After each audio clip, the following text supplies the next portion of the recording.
when we're thinking about the application of AI in marketing, how much of it do we just hand off to the machines to do their magic versus what marketers need to be looking for in that process to make sure that you're keeping in touch with the ultimate business goal?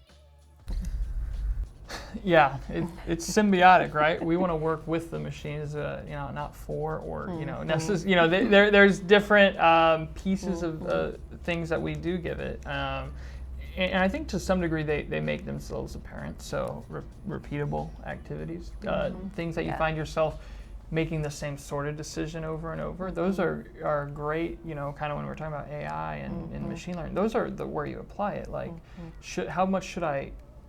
Great example, like mobile web. How much do I value a mobile web impression versus a desktop impression?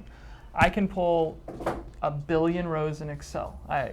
We'll pull millions and millions of rows in Excel, but that's not where there's a lot of value in me deciding is it 1.5 or 1.4, and it kind of it's like a sine wave where you're going to eventually get to that right value, where the machine learning is just going to be able to test all that out. Right. It's going to determine. This is, you said, I want you to increase my return on ad spend as high as possible. So then it's going to change all these parameters, and it's going to say, when I use these parameters, I'm producing the best return on ad spend that I can for you. That's great. I don't want to pull, 10 decimal places out. That's definitely a spot where we can hand over the control.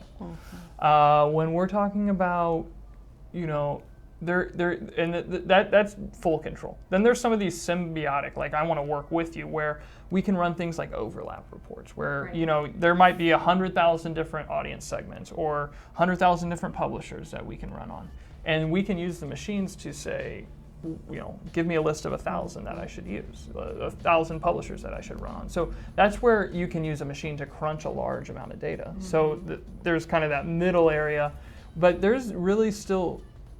It's definitely a science, and our team's definitely experts, but there is a bit of an art to crafting a media plan. So, there's relationships where these, I've worked with very similar advertisers in the past, and we worked with these publishers because they've got a high, your audience is all on this publisher. So there's definitely some of the machine is very short-sighted. It's like, okay, you're giving me a pick between these 10 ads to bid on.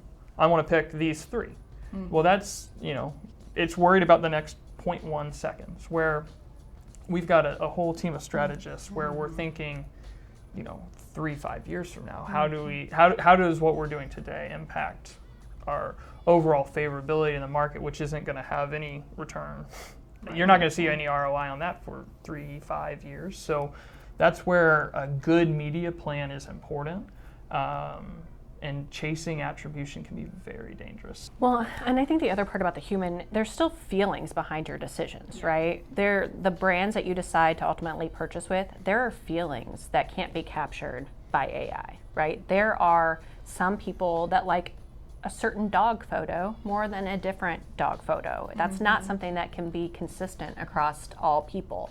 So I think that's where you have to bring in that added level of understanding your audience and looking at it deeper of how do people feel, right? That sentiment, and understanding how you can complement the sentiment and people's emotions and with the metrics and with the information that we're getting. I think AI will only continue to become stronger and more apparent the more the human can engage too, right? And course correct and go in there and say, no, this isn't correct. A lot of those platforms will allow you to say, no, what you caught isn't quite right. Making sure that we are participating in what it's capturing will make it one day, really get to the point where it can even do a little bit more of that human and that machine aspect. So I think we can't forget the feelings. We can't forget the feelings in this. We can't forget the human interaction. We can't forget relationships and how they feel about you, and make sure that's still part of the strategy that complements the execution.